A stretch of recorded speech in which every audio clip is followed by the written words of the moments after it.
quels sont les leviers mécaniques de notre cerveau tordu qui fait que parfois on fait des choix qui nous écartent de ce qui pourrait nous rendre heureux. Tout simplement parce que la plupart de nos choix sont faits par survie et que notre cerveau n'est pas câblé pour être heureux. Notre cerveau il est câblé pour qu'on soit heureux, qu'on survive du lundi au mardi, du mardi au mercredi. Et ça, les gens ne le savent pas, la plupart. Donc la plupart se réveillent un mercredi matin à 45 ans et se disent « Putain, mais je suis pas heureux. Mais qu'est-ce que j'ai fait pour merder dans ma vie ?» T'as rien fait en fait. T'as juste fait ce qu'il fallait.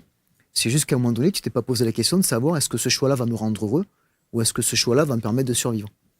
Et à contrario, il y a des mécaniques de survie qui libèrent des hormones du bonheur. Donc c'est toute une contradiction aussi. Et ce que je trouve assez formidable, c'est qu'on retrouve ça dans la philosophie, notamment chez les épicuriens. Alors les épicuriens, c'est... la plupart des gens, les épicuriens, pour eux, c'est une bande de mecs en toge qui font des orgies, qui bouffent du raisin. Mais c'est allongé. C'est pas ça l'idée. Ouais. Les épicuriens, ils ont une philosophie du bonheur qui est, pour moi, la plus proche de ce qu'on fait aujourd'hui, c'est-à-dire des plaisirs modérés. Et en fait, il y a une idée très survivaliste là-dedans. C'est quoi les plaisirs modérés ? C'est manger, D'ailleurs, boire. Un bon épicurien, aujourd'hui, dans le langage courant, c'est ça.